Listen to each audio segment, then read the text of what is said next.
You are now listening to I Want My Podcast Studios production. And I know you want your damn podcast. Here you go. How's the store going, Nicole? None of your business. I want my sex tonight. More Biggie. You're a user, Mohamed. I did the video, no for real. Bitch ass, slut ass whore. You don't like it? Why are you wasting money going to Grenada? Good night. Can I just say how much I enjoy hearing you bitch ass whore ass slut? I want my sex tonight. You don't like that? I don't know, for whatever reason. I say that to my kids all the time. You don't like that?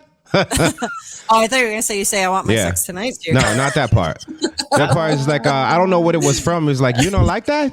Like, so that's, when, That's Pedro when he introduced his family Chantel to chicken fee. And Mother Chantel is like, "Ooh, what is this? I don't like this." And he's like, "You don't like that? you don't like chicken fee? Fucking great." Oh God. Yes, welcome back everybody to a brand new episode of I Want My Podcast. This is 90 Day Fiance edition, and I will be one of your lovely hosts today, Miguel Perez. I'm gonna be the other one today. I'm EJ Edmonds. And I'm the other one, Marie Riri Forster. Hell yeah, that's what I'm talking about. Miguel. What? Hey, come back, Miguel. Where you going? Come be with us for a little bit. What you doing? Why? What's happening? Then look, we do this for maybe about 2 hours. Right here, Mig. We need you right here. I'm right here. Okay, all right. What happened? Huh? I don't know. You're gone. Huh? Did I skip something? Oh no, it just seemed like there was a really long pause right there. Yeah. Like you just kind of froze. I thought it was the internet for a second. Then it's like, no, this motherfucker just didn't say nothing. I should have just started speaking halfway to like a sentence and be like, "Oh yeah, they froze." Yeah, all good. No. It's all good, man. Today, as everybody else is already know, we're gonna be recapping 90 Day Fiance, season 9, episode 8. And this one, I'm not gonna lie, this was a pretty good title. It was "Get Off Your High Horse." Not bad. I dig it. Yeah, I'll give it a B+. And no, so here's where the good part comes into that. Like, we already know what that's referring to, right? The whole thing with Imobi or Kimberly. I'm gonna call him. I'm trying to figure out which one of those fit better, but it's either Imobi or Kimberly. I can't figure it out yet. I like Imobi. Yeah, Imobi. See? Imobi. Yeah, that works. But there's other people on this episode who were also very much on their high horses. So shout outs to them. I'll give you all a horn for that. Got a goddamn cavalry this episode. That's right. All the high horses up in this bitch this evening. they sure do, dude. Oh my god. So quick story, right? A bunch of mosquitoes woke us up this morning, and since we couldn't go back to sleep, I was like, "Fuck it, I'm just gonna watch the show." And I started watching it at like 4:35 a.m. And dude, I can't literally recall the last time I've been that angry that early. Yeah, it's like it's not a good feeling, is it? No. I watched that shit this morning. This be fucking my Sunday mornings up.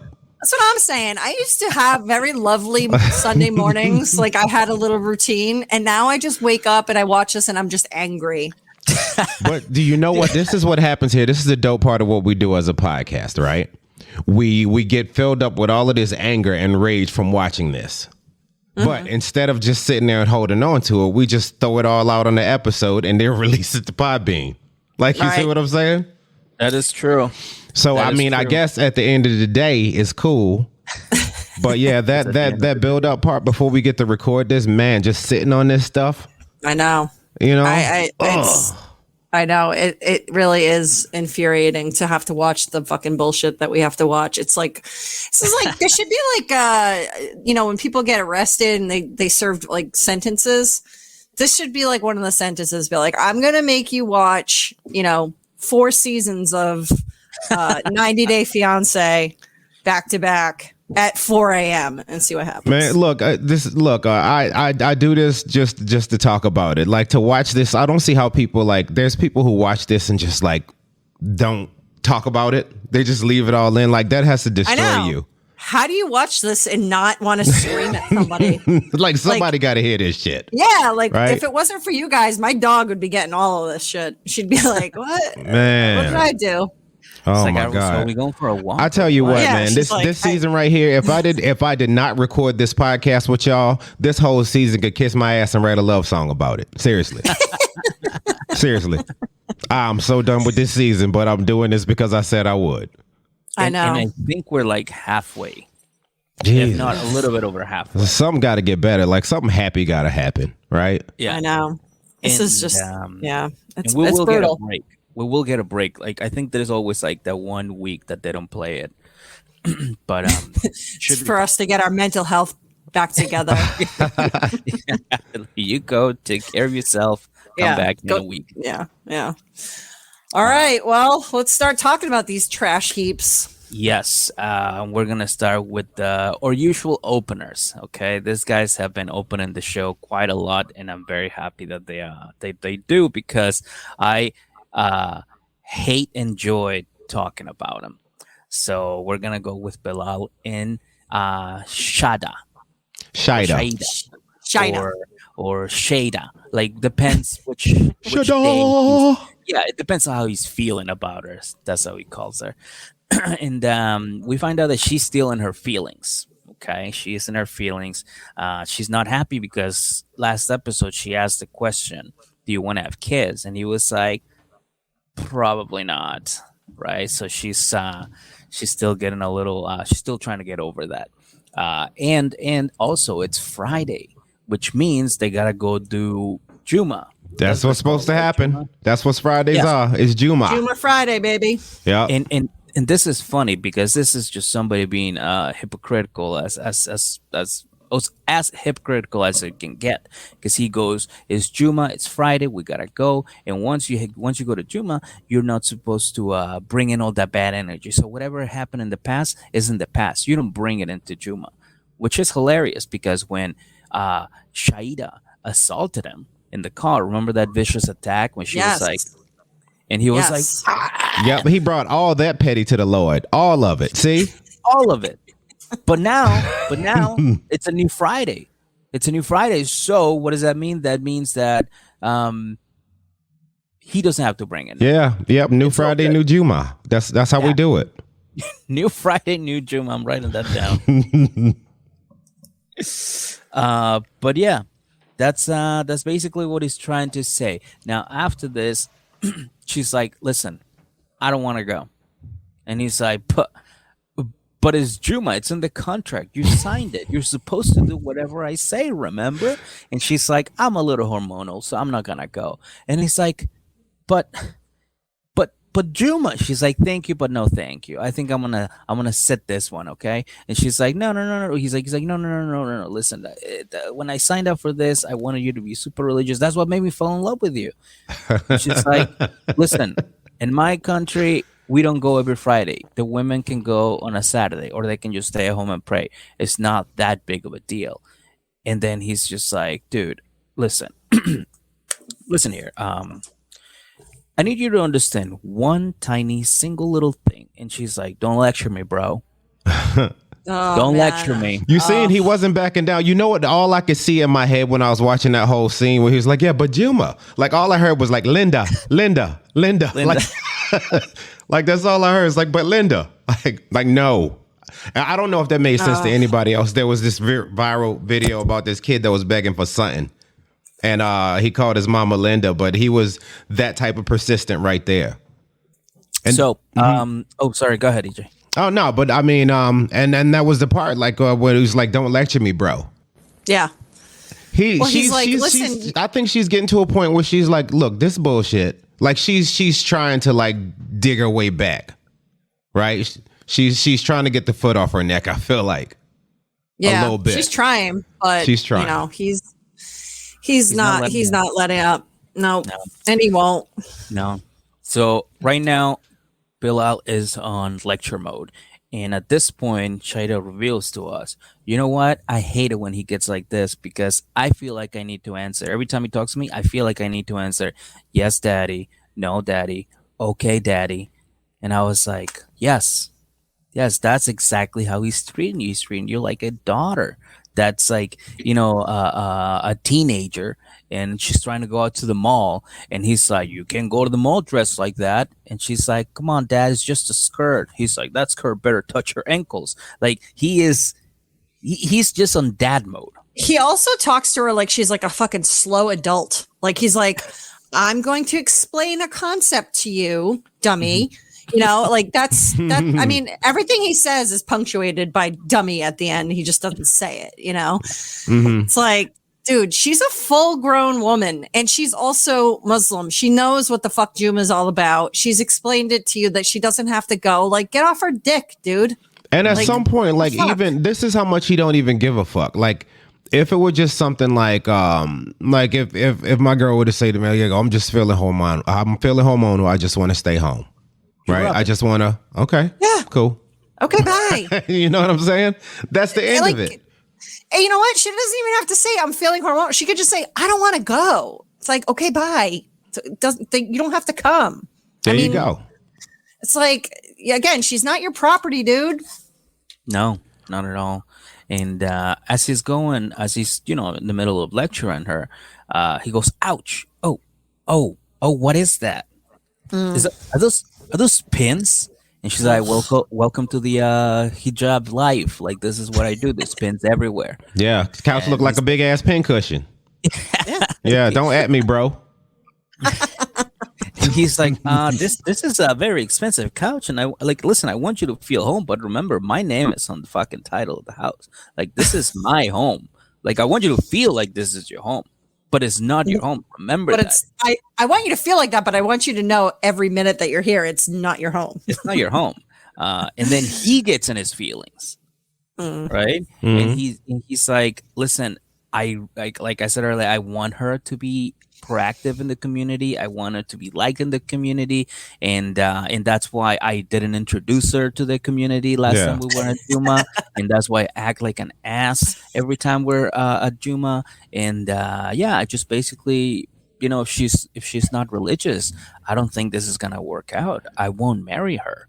Yeah, and it's so crazy. Like, Riri's whole rant that I thought was hilarious from the last episode, it's the same thing. He's just putting all of his bullshit behind this shit, this religion that she's supposed to follow to the T. Like, you know what I mean? Don't bring all of your bullshit to Jummah. Jummah's the happy place. So clear your mind of all the bullshit. But since you pissed me off, since you assaulted me, right? Yeah. God and everybody need to know how petty you were on this day. Excuse me, Allah and everybody need to know how fucking petty. I think Allah has Discovery Plus. Yeah, he'll see before. He'll watch before the episode. What do you think Allah's password would be? Fuck this guy. But hell, something to do with Bilal. I couldn't think of something funny quick enough. Bilal ain't shit. Yeah, Bilal ain't shit. Exclamation point, because you got to have everything. Yeah. Hashtag. But it's got to have one capital letter and one exclamation point too. Yeah. Right. The first B exclamation point, and then the rest. Oh, I know what it would be. It would be at capital B grateful. I love it. Exclamation point. And the L is the exclamation point. It would be hashtag be grateful as the password. Yeah. I like it. So he's still in his feelings now. Now they have 77 days to wed, right? And Shaeeda does her praying by herself. She doesn't need no man. She's an independent Shaeeda. She does her own praying. And Bilal comes home after Jummah, and he got her some stuff. I got you some stuff. Some stuff. Thank you. What did you? Oh, dude, I was so mad because I was like, if this motherfucker got her like tampons or like pads or something like that, it's very condescending. Like, you know what? Like, it's helpful, but coming from him, it just seems rude. But no, he got her sausage. He got her groceries, motherfucker. That's what he got her. Okay, I brought you something, baby. Here's these groceries. Put them away so you can make those for me later. How? Man. Dude, how? I get it. You're filming. I get it. They're editing. But how? How in your mind you come home with groceries and then you go, I'm not gonna put them away. You go, here you go, sweetheart. Why don't you put them away? Even the way he calls her sweetheart and stuff, it's just so condescending. Like there's not, even when they say sweetie or whatever to each other, it just feels like there's just this like edge to it. You know, I mean, there's nothing affectionate or loving about the way that he speaks to her. You know, yeah, I mean, it's full on narcissism. That's what it is. Like in his head, like, look, Shaeeda, I love you. My act of love to you, and all that I need to have done is to choose you. Okay, all right. Right. So I love you. So therefore, you should do everything I say. I did my part. Right. His act of love is I let you stay here. Yeah, that's his like. I'm done. Like I brought you here and you can stay in my very expensive house and my very expensive couch that, you know, I'm going to remind you about. But that's it. And he's like, why would I put any other effort in at all? Yeah. Yeah. And, but wait, then he walks over to the sink, and over at the sink, he's like, what is this? What is this? Like a water park? What is this, water whirl? Yeah, this guy, man. What water doing here? It's a fucking sink, dummy. What the fuck you think water be at? That's what water hang out at. Is a sink. Okay, so you might see some there. Jesus. And then the camera points even water can't do anything right. Water's like, what the fuck, man? Nobody can do anything right. Where I'm supposed to go? He's like, bro, this is where I live. Oh my God. You know what? He wants to control everything so bad that I feel that's why the kids and his wife, I feel like that's why the wife divorced him, and that's why the kids don't live with him. Hell yeah. Because they're probably trying to play video games or something. He goes, actually, that's not how you play. Let me show you how you play with this dinosaurs. And they're like, Dad, this isn't fun. Like, you need to. Can you imagine being a kid in that house? Like that would just be the worst. Brutal. Like, it has to be. No and you way. see how they are. They're almost like two little Manchurian candidates too, them kids. Right? Yeah. Oh, it's stupid, man. It's stupid. Oh, yeah. I mean, don't get me wrong. Kids are annoying and gross, but you know, they're your kids. I bet you, Shaeeda, did you? And this is what I was thinking about a second ago. Like, Shaeeda, you seen when she met Shaeeda at the thing, and she was like, "Oh, this one of them moments. I'm gone." Like, you see what I'm saying? She's like, "I'll holler at you later." Yep, this is the same shit. I'm glad I got away from. He's still up to he's still on his Bilal bullshit. I see. Right? I'm going home. Yep. So, oh God. Then the camera points out a little puddle of water on the hardwood floor, and he's like, "What the fuck?" And she's like, "Why are you freaking out? It's just a little bit of water." He goes, "Yeah, but water's not good for wood." And I was like, "You can just wipe it. It's really not a big deal. Like, it's not gonna." Dude, act like he had a flood in his house and it was standing water for days. Like, fucking what, dude? If I were her, honestly, this is where my pettiness would have been like, I'd be like, "Oh, that," and I would have taken a fucking bowl of water and just dumped it on the floor and been like, "That's a lot of water." She would have squatted and pissed on the damn floor. Like, see what that do to your fucking wood? Floor? Yeah, see how you see how your wood handles that, asshole. Take a shit on the counter.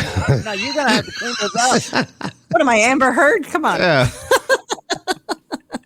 You see how we just turned you into a full-on like person who needs to be committed? Like, just that's what it is. She's pissing on the floor, wiping shit on the counters, right? You know, but you're not very far off for that reaction, because I probably would do something very close to that if I didn't. I mean, and yeah, I feel like Marie would also make eye contact the whole time. Yeah, 100%. Like, watch me actually fucking pop a squad right here and just fucking go number one on your fucking talking through her teeth and shit. I could totally see it. Yep. I'll piss on your floor. But knowing Bilal, he'd be like, "Oh, you're done? Oh, you're not gonna wash your hands? We have tons of water." And look, this is one of those simple things. Like, I'll never be the one to say that I keep the most immaculate house, because I'll be bullshitting you. Like, you know, it stays decent. And like, even if I come home, it's not like, all right, I got people here's like, whose mess is this? It's like, while I'm sitting there, if I'm talking to Nick when I get back, like from work or something, I'm just like, pick up some stuff or I'll put some stuff away. It don't matter. Right. You're not keeping score. I know we talked about scorekeeping last episode. And See Miguel how and I had shitty it is? No, but I agree. I mean, you know, I'm a pretty neat person. I don't have a lot of stuff. Like I grew up in a hoarded house and I'm like, ugh, I don't like a lot of things. Robbie, love him to death, but my dude, oh my God, got a lot of stuff. Okay.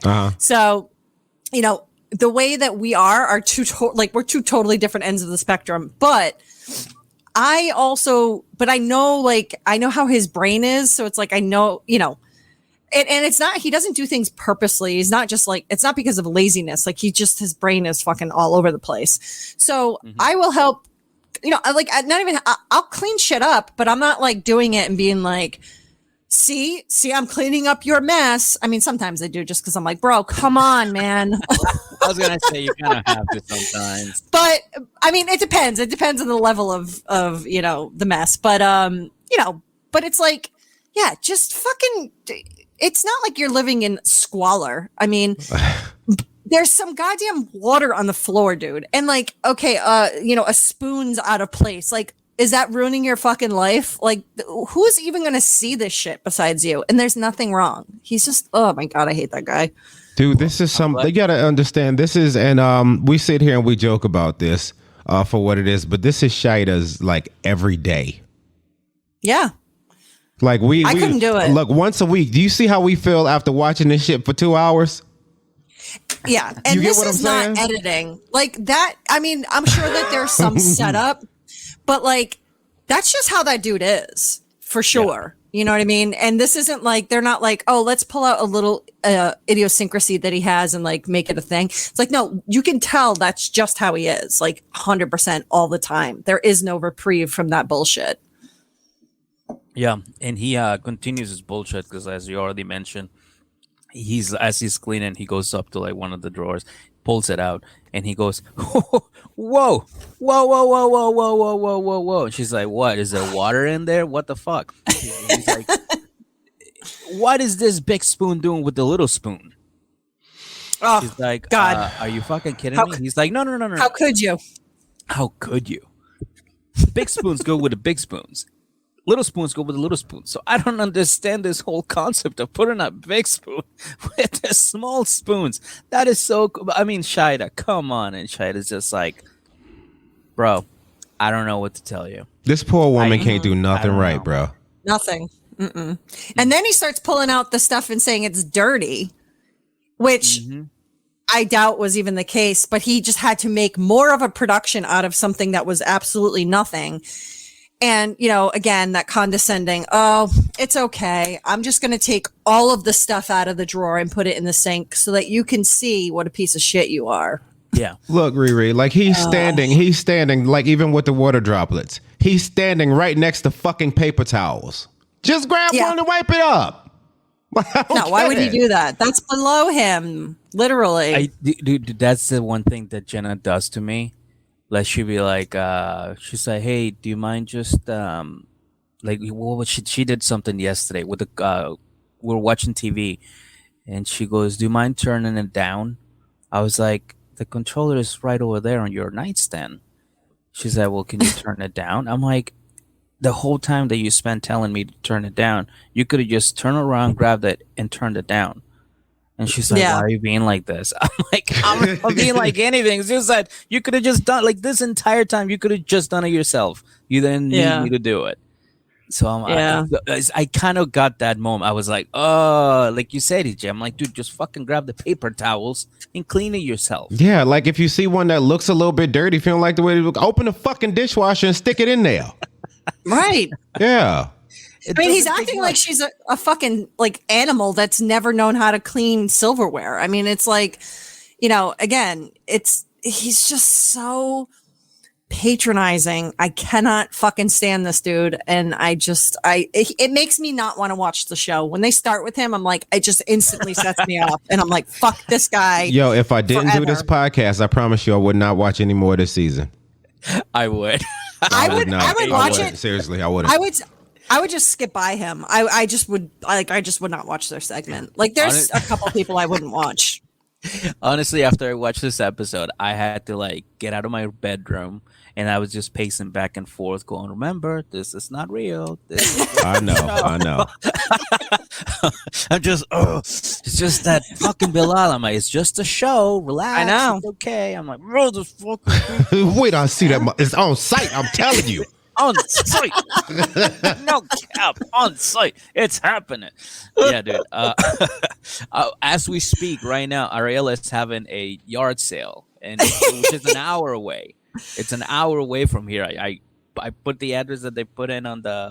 I thought it was yesterday. Is it today too? It's yesterday and today. Yeah. Oh shit. Yeah. Okay. I think you need to make a trip, Miguel. I think I am. What do you guys say? should. My dogs Yeah. are sleeping, but they'll probably come. But yeah, and then after this, Shaeeda just says, "Listen, if this guy keeps this fucking level of annoyance, like I'm done. I'm good." Okay, because We'll Bilal, see. yeah, because Bilal right now thinks that OCD people are up here, right? Then his level of neatness, because he's neat, he's a neat person, is right here, and Shaeeda is like all the way down here. Yeah, she's at like a 4. He's at like an 8. Yeah. The dude is so delusional. He has no self-awareness at all. He's Clearly. like, look, I won't punch you in the face, but I'll stop my fist like right before it and like flick you in the nose. Right. You know what I'm saying? Like Right. he's right there. Like, come on, it's the same shit, bro. Right. This is also the guy that was like, I'm very OCD. Yeah, I think that's what exactly. he opened with. Yeah, first he episode. did. He said he was, and now, but because she's saying it, well, no, he can't have that because that would she's criticizing him. So Yeah. Damn, he's got to the correct her. Insecurities. The insecurities in this dude are killing me. Ugh. That's what it is. Insecurity. Yeah. That's what most of these people's problems are. Insecurities. Mm-hmm. But yeah, I'm done talking about Bilal and Shaeeda. Are you Yeah, guys ready is to that move it? on? Because we got to get through this Yeah. next hot Yeah. mess of a fucking couple too, so I can attempt to smile somewhere. Go. Hold on, just a second, Wait, Jay. hold on. Before we go, I just want to let everybody know that is watching right now. Thank you so much for joining us, and everybody in the future, if you're watching this again, thank you so much. Don't forget the Patreon is $1, and it's in the description below. So just make sure you click the link, join whichever tier you want. I would prefer the $5, honestly, because we really want to take over the Darcy and Stacy company, House of 11. So if we join us on that, we can take over, and we'll be fucking Gucci. Yeah, and you have to factor in for inflation. So like a $1 donation should be $5 at this point. Yeah, you see how much gas is? Give us a gallon of gas. That's it. Can we get a gallon of gas? That's all your subscription costs. It's like $15. That ain't shit. Just send us gas station gift certificates Yeah, and a sausage. and a sausage, please. But yeah, thank you so much for joining us, everybody watching, and for everybody listening. We're gonna move on to the next couple, and that is Kobe and Emily. Kobe and Emily. Emobi. Emobi. That's their- I like it. Emobi. I like it too. that. Yeah, that's a good one. All right, so we got Emobi, and we are seeing them together again at the farm, the homestead, and they're talking about how they've been bickering a lot. And Emily was like, you know what? You know how we can solve this? I'm going to give him chores. I'm going to ask my parents to give him chores because that's something that a grown man wants to do, to be told that he has chores to do. So that was her solution. And then, we've got Kobe who's talking about how he's like, it's cold as fuck here. I left Africa. I left Cameroon. It was warm. I was playing handball. I think, what was it? Handball? Handball, yeah. Yeah. And drinking beer. Drinking beer, which he's like, the beer there is not the same. It's probably better. And he's like, he's feeling frustrated because Emily doesn't give a shit. She's like, whatever, dude. You're here now. You've got chores. Fuck you. Can I just say, like, I really hate that concept, like, when people, especially in this show, when they're like, oh, he's just trying to get a green card. I'm like, for what? To come here and be judged by your racist ass? Yeah. You think that's what they want? No, obviously the economy here is a little bit better than in other countries, but the life the life that you live in other countries. Like, for example, he's talking about just playing handball and drinking beer. It's like a simple task, you know. Like, he's not saying like, oh, I was on my phone and we were just fucking, you know, trolling. Like, it was just a simple thing that you do and you're just living life. It's a beautiful lifestyle that you. It was happiness. Leave behind. It was happiness. Yeah. Exactly. I know. Did you see his Now, face next thing light you know- up when he was talking about it? It's like, back in Cameroon, exactly. like, I play handball and we drink beer. You know what I'm saying? I also hate how, you know, and it happens on every season with every couple that's in the United States. They always make it, you know, they always say like, well, the United States is the best place to be. And we constantly have this like, we're trying to put out to the world that like, oh, this is the place to be. Yeah, granted, there's wealth here and there's quote opportunities, quote, if you're white. Let's be honest. I mean, it's not like people just come in and they're like, oh, hey, here's some jobs, here's some money, fucking good luck to you. That's not what happens. So, you know, this whole delusion of the United States being this like amazing place for people to come and they're going to have this awesome life. I'm so fucking tired of hearing about it. It's like, this place is a fucking shit show right now, in case anybody's noticed. This country's fucking on fire. Okay. Why would you come here? Yeah. I want to go to Cameroon and play fucking handball. Okay. Like, I would go there. Absolutely. Well, yeah, that's exactly what I was saying. Like, it's just, I hate it when people have that, like you said, misconception of like, yes, this is great. It's like, well, I feel like their country is better too, you know? Yeah. Like, don't it's also what you place value on, right? Like, it's like, okay, if you're placing your value only on money, then sure, I guess it's better here. But if you're placing your value on like not having crazy amount of stress, and I'm not saying that other countries you don't have stress. Of course, there's stress everywhere, but it's like, you know, I mean, people are just ground to the bone here with work and like all of these expectations of like, you need to be doing this and you have to be doing this. And it's just this constant fucking bullshit. I'm so sick of hearing about it. And it made me really sad when I heard him, like you guys said, I mean, he was very happy and he was talking about Cameroon and how great it was. And Emily's just like, yeah, fuck you, whatever. Like, oh, I fucking hated that. Come to cold ass fucking Salinas, whatever the fuck she lives, you know, and do this. So yeah, so Kobe has now been become, you know, basically it's like they're on a fucking plantation at this point with the way they're treating him. Yeah, and Riri, real quick, this right there, that part, and where you were talking about like how they have this conception of America. Like me and Mig had this running thing for a long time. The reality shows make you think nothing live in America but suckers and savages. It's all money driven. Like, it is. There's savages who have a lot of 100%. money and treat their people like shit, or there's suckers that'll be super nice to you and hopefully have money as well, and you can take theirs. Like, that's what they see America as. So I don't think it's about anything more than economic, and that's bullshit. It is. I mean, there's some people. I'm not gonna say that's everybody. I'm not gonna be that guy. I was gonna say. I know a lot of like immigrants. Obviously, when I lived in Tennessee, I met a lot of other Mexican people that migrated here from, like, you know, the outside of like Mexico City, and their main motivation was to make money. They did not want to leave their towns, but they just didn't have work, so they come here for work. Like, no immigrant, you'll never meet one single immigrant that left their country to be like, I just heard McDonald's is great. Yeah. Yeah, like, exactly. I heard you guys' culture is the fucking bomb. So I just wanted to see what that Best Buy do. Like, you know what I mean? I wanted to see if it's really that nice.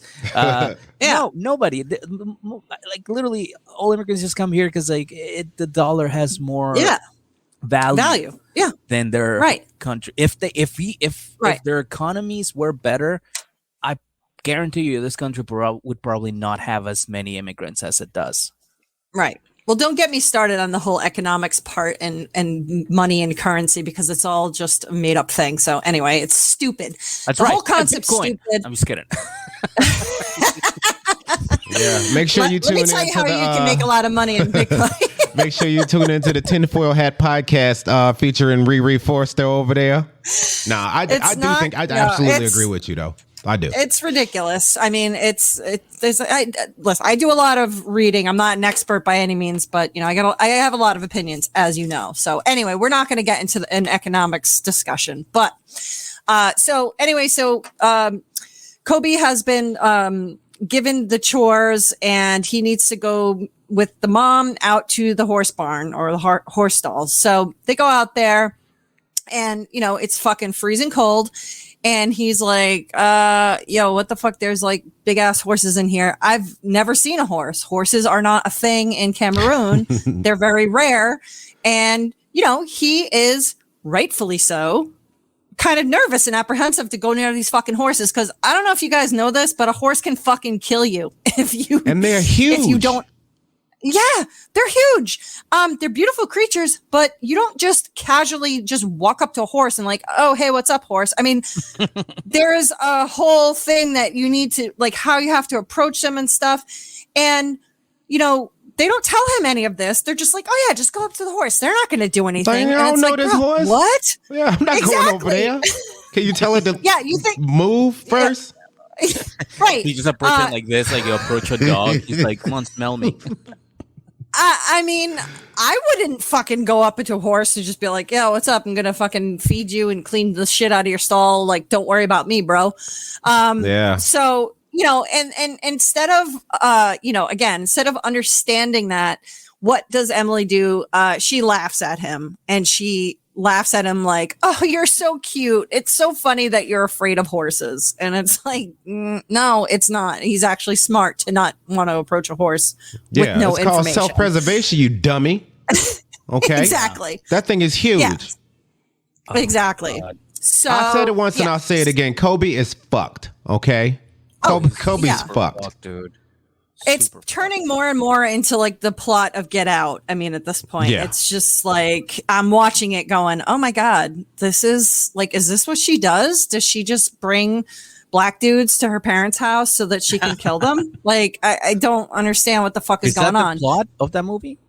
I think so. Well, it's been a while since I've watched it, but right? it was something along those lines. They like take their brains and I don't know. They do some fucked up shit to people, but they kind of fuck with their brain and they sell them to like rich white people as like boyfriends and shit. I don't know. Yeah, what? It's been a minute, but dude, watch it. It's actually pretty good. It's pretty good.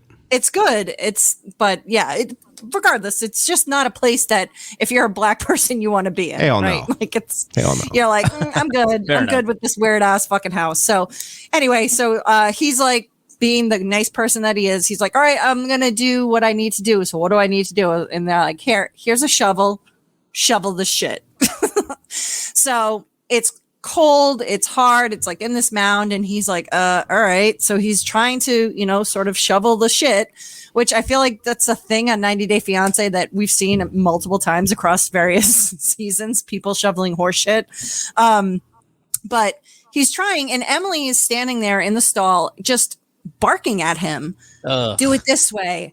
Put more on the shovel. What are you doing? Why are you doing it like that? Blah, blah. And it's like, bitch, what the fuck? He is literally shoveling shit and you're complaining. This can't be real. This can't be real. That had to be scripted. Like, look, that was the stupidest shit. Like, it's shoveling doo-doo. Like, let him do what he do with the doo-doo. Like, let him do his thing. Right. It's just shoveling shit. Who cares how he gets it out of the goddamn stall? He's getting it out of the stall. He's putting it in a bucket so he can fucking dump it someplace. Like, why does there have to be a perfect method of shoveling shit? Yeah. So look, just leave me alone. Look, I'm sitting here and I'm like this death animal. I'm sitting here shoveling his shit. Just let me do this in peace and shut up. Like, that's all he wants. Yeah, he's like, don't disturb the horse. I don't want to get kicked in the fucking head. Like, let me get in and get the fuck out of here. And she's just bitching at him. And so finally he has enough and he's like, hey, shut the fuck up. And guys. That was beautiful. Shout out to Kobe. Yeah. I've been saying that for like what, 9 episodes now? Thank you, Kobe. Yeah. Thank you, Kobe. I was saying that at the television watching this. I was going, shut the fuck up. Shut the fuck up. And then when it comes out, you're like, yes, I made that happen. Exactly. You have those I moments. use the universe. Yeah. You know, because I'm a Capricorn, and that's what I do. You manifest. Yeah. right? You I manifest. Hell Yes, yeah. I manifested him to tell her to shut the fuck up, and thank the Lord, our Savior, that he did it. So, but you know, he tells her to shut the fuck up, and oh boy, does she get upset. How dare you? You're being rude. I cannot believe you told me to shut the fuck up. And he's like, I'm trying to work and you're just flapping your fucking gums. Okay. And, you know, he didn't articulate it quite as good as he could have, but he was like, you're just talking. But it wasn't the talking, it was the bossing around, you know? So he's mad about that. So she freaks out. She's like, oh, in front of my mother of all things. And oh my God. And how dare you? So she storms off and goes back to the house. And, you know, Mama Dodo or Bobo, was like, you know, I can't believe that, you know, that you said that, you know, my husband would never say that. And I'm like, bitch, shut up. Yes, he would. Like, he fucking would. He would have. Like, look, this is Mama Bobo's fault. You gave birth to fucking Dennis Rodman. This is what she does. She'll sit there and she'll just needle somebody, just sit there and poke at him. And then the second they react, he throws his hands up. Right. Like, see, you see this crazy motherfucker right here? He gave birth Exactly. to Dennis Rodman. It's true. And she said, and, you know, she did say, you know, I know Emily can be bossy and, you know, she has her way. And I'm like, no, that's your problem. That you fucking allow this girl, because she's not a woman, she's a girl, that you still allow her to pull the shit with you. God, with I hate her you, face. Your parents, like, because wasn't the grandmother in the house at some point? Whoever the fuck it is, you all let her have this attitude and this, you know, bullshit of, you know, she can do whatever the fuck she wants, and how dare anybody tell Emily that she can't, right? Mm-hmm. So she says that. So then, you know, Kobe was granted permission to go back into the house. So he goes back in the house and he walks in and he says, "Hey, babe." And oh boy is right, Miguel. She's like, "Babe, really? You're gonna call me babe after you told me to shut the fuck up?" And he's like, "Are you fucking kidding me again? What?" And so she goes on this whole tirade again about how rude he was, and I can't believe it, and you're so disrespectful, and this and that. And if we're gonna have fights like this, then I don't know if this is gonna work out. And then she demands he apologizes to her, and so he says he's sorry, and then this fucking asshole says, "For what?" And I was like, man, fuck dude. Emily, dude. Fuck Emily. Look. Like all of them, she does. You got to think about this. Like, and even I want to just go back real quick to where Mama Bobo was saying, like, my husband would never say that to me. Probably because you shut the fuck up. Like, right, you don't have to say it to somebody who shuts the fuck up, right? Mm-hmm. Right. So, and you wouldn't be standing there telling your husband that he's not shoveling shit correctly. And also, your damn husband ain't from fucking Cameroon either. So there's that. Okay, there's little variables. And then she said that this is all like her fragile ego, you know? Oh yeah. Yeah. This very it's a fragile much ego, man. It feels like again, watching it just felt very gross, because it was like, oh, look at this guy that I purchased from Cameroon that is going to come here and do all, like, it's, you know, it's like, what the fuck, dude? He's not your fucking slave. Like, stop it. You know, she just acts like he's an indentured servant to her and has to do all of this shit. And he has to just constantly adore her and do everything that she fucking wants. I fucking hate her. Like, I would on site with Emily. She's gonna catch some fucking hands, guys. I mean, let me tell you, I'll smack the shit out of that girl. Look, so for the past 2 weeks, she's been disrespecting Kobe up one side and down the fucking other. Okay. Yep. You know what I mean? He has to wait to have sex with her before he can see his son. Okay. He can't sleep in bed with him. You know what I mean?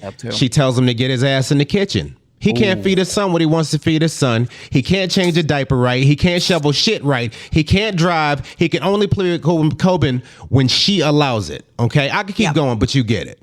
You know, and all he said to her was shut the fuck up. After quiet please didn't work. Right. You see what I'm saying? That is true. After quiet please didn't work. Okay. And she needed to shut the fuck up. Right. Yes. Yeah. Yeah. And dude, you also got to look at it from his perspective too. Okay, you pretty much came, like you said, from Cameroon. You have nobody else backing you up. You are used to your ways over there, right? And this girl is just taunting you, teasing you, constantly complaining, telling you you're not good enough. Now, when you're in another country, your mentality changes. It fucks with you because you're no longer playing at home. Now you're playing away. This is a away game. Riri don't like It's an these. away game. Yeah. So it's all fucked up on an away game. And now he has to keep his shit together at all times. Like you said, all the things that EJ just mentioned, he has to put up with all of that and shut up because he has no other option. It's not like he can just take his son and walk away. He'll get fucking hit with lawyers and he'll get sued. Like he'll be super fucked. She wants a servant, guys. She does not. He wants to be with his son, and he says that he loves her, and he's like, I want my family here. She's not allowing it, and just a basic human decency, respect level is just not there for her. And I feel bad for Kobe. I fucking hope that he gets the fuck out. I hope he takes his son, and I hope he fucking burns that house down. But we'll see. I hope he doesn't burn the house down, but definitely the first two. No, they can. Oh, They'll quick be side fine. note. How does he have the same outfit on in the Talking Heads, but some of them he has like a whole beard and some he got a bald face? Yeah, I don't know. Did you Editing, notice that? baby. Well, Editing. also, why does she look pregnant in the Talking Heads too? I bet you anything she's fucking pregnant again. Which, God, Of course she is. Why would she listen to her father, Emily? I just don't want you to get pregnant again. Okay, Daddy, but I'm 2 months in, so I don't know what to tell you. Yeah, and I know. Damn it, Emily. Yeah, she probably told him, "Hey, get me pregnant." Ugh. No, she probably told him that she was on birth control and wasn't. Because that's how fucking people do that. Those women like that they pull that shit. They're like, they do. Oh, oops. So no, not a fan. So Emily, she can fucking kick rocks. For sure. And then he says clearly he's trying to just diffuse the situation. She goes and sits down, and he's like, "Well, I love you." He says, "I love you, but don't do that shit again." So he did stick up for himself a little bit, and she's just having a little fucking temper tantrum. So that's what happened with those two. I know. I mean, I would smack her her teeth straight because they're fucked up. Yeah, fuck Emily, dude. Like, whatever. Poo-poo on Emily, dude. Okay. Yeah. Oh yeah, Bilal, you almost slipped through the cracks. So I'm thinking about it. Go and get yours too. All right. Emily and Bilal can pick up that doo-doo. Yep. There you go. Yeah. Yeah. Shovel that shit. But are you guys ready to move on? Yeah. Yes. All right. Well, let's move on to the next couple. This one is a very interesting one, and very, very glad that we got to see him today. So let's talk about Eve and Mohamed. All right, so the Lovebirds are making breakfast together this morning, and she's trying to make nice because if y'all remember, they were fighting last episode. She took her little shit and she went and slept on the couch. So she's trying to make nice, and she was like, "You know what, my love, my king, I'm going to take you to a local mosque here in Albuquerque, New Mexico." And so they sit down to talk, and Eve is surprised that she has to wear a hijab. Like at this point, I don't know, she's acting very, very Karen. Yeah. She's acting really caring about this whole, like, look, he's a Muslim dude. Like, you had to know all of this. She's being a little bit of a Karen at this point, I think. I didn't know I had to do that. You mean I have to throw out all of my bikinis? You mean my titties can never be out again? I can't have wine anymore? Fuck out of here. Where's your manager, Mohamed? Like, no, come on, man. Let me speak to the manager of Egypt. I want to talk to Allah, please. I have some words for Allah. Oh man, yeah, we need to talk about this because I don't like. That's what it is because she knows all of this stuff, and now she's trying to act like she didn't, and like I don't even know who the bad guy is in this situation anymore. It took a turn. Yeah, it did. Yeah, but Mohamed is excited. He's excited to he's going, and and he hopes she's interested in converting to Islam, to being a Muslim. Islam, like to being a Muslim. They roll up to the lighthouse in New Mexico, and they're greeted by, I want to make sure I get their names right, Rafe and Asia, I think their names are. And Asia takes Eve to the ladies section, but they got to clean themselves and all of this, and she's cool. She tried to walk off with the community flip flops or whatever. And it's like, no, put those back. You can't take those. Community Crocs. Oh, yeah. Community They're not Crocs. And They're not Crocs. We learned a little bit of Mohamed's backstory. We found out that his dad died when he was like 14. Mm-hmm. And it was just like sudden. It was like he got sick one day, and he went to the hospital and he didn't make it. And you could see it fucked with him a little bit talking about it.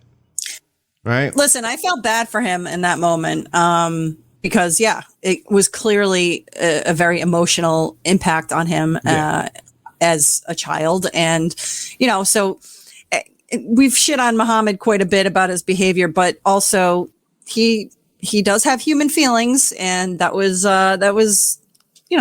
got me in my cold, dead heart. Yeah. He got me at first, but then I thought, you know what? Yeah. He did say, oh, I want to be just like my dad. Like, listen, you don't have to be like your parents. You're your own person. Try to be your own human being. Like, don't try to follow anybody's steps. But when you lose a parent at 14, you don't really you haven't had that time to see them as as you being an adult. So you're stuck in that point of time. You know what I mean? I will say this though, because I used to look up to my grandfather because he was pretty much my father figure until I left Mexico. So when he passed away and I was 16 and I got to see him and didn't get to talk to him, I was like, oh shit, well, I love this man. I want to. And then his funeral, right? Lots of people, tons of people. There were people still coming in at 6 a.m. the following day. Jesus. He met so many people. He knew so many people.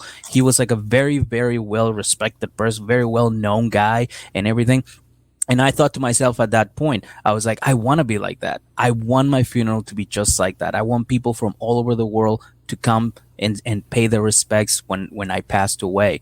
But like, as I get older, I start thinking to myself, like, he wasn't really that great of a person to his family. Do I want to be that guy? Do I want to give myself to the people so they can like me? Or do I want to be a good person to my family? And that's when you start realizing, okay, I need to be a better person. I need to be a better person, not just to my family, but to everybody else. So I decided that moment, I'm not going to be like my grandfather. I'm going to be my own person. I'm going to be myself. And that's what I've been doing lately. I've been just doing myself. It's just me. Yeah. I'm not. You've also gone to therapy though. I mean, you think Mohamed's doing that? No. Oh, he will definitely not go to therapy because that's probably against his religion. But correct. What I'm just trying to say is like, dude, you don't need to follow his footsteps. Create your own footsteps. Make your own footsteps. Leave your footprints. Feet. Message. Enter the mosque dick first, okay? How you doing? Dude, I can imagine that dick with what's his name's voice? Alina's friend.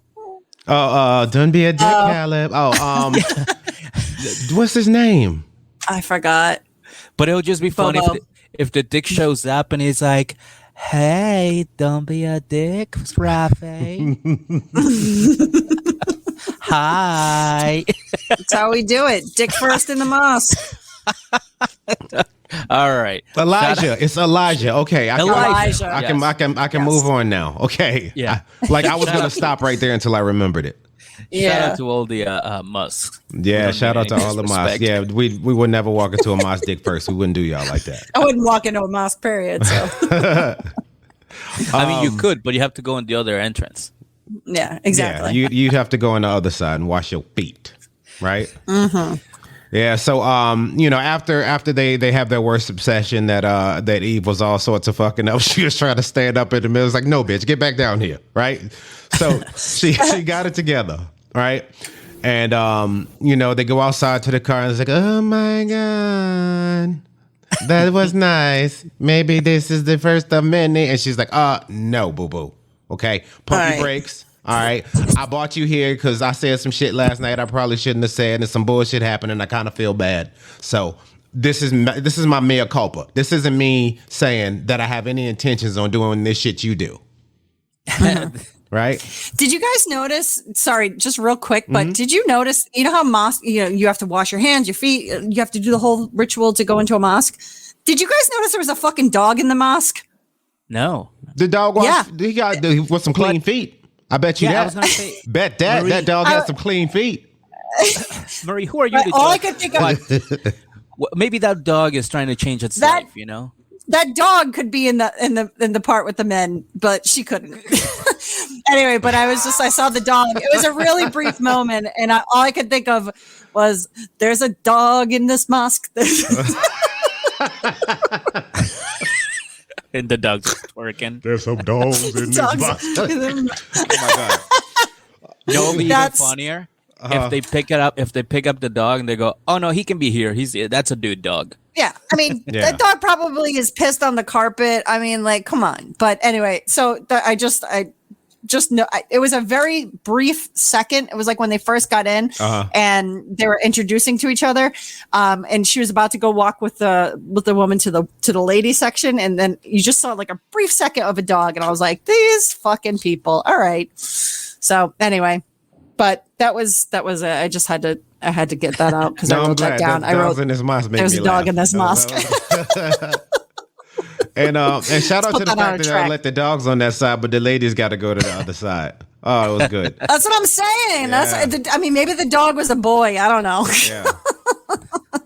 This dog walked in dick first too. That's what happened, right? Yeah, the dog's like, "What's up?" Yeah. Yeah. So back out in the parking lot, she says like, "Look, I'll support your religious life, and you should support my choice to do Western American woman shit, even though I clearly have you thinking that I was going to try to accommodate, us being together, like with your religion, but now she's not trying to do any of it."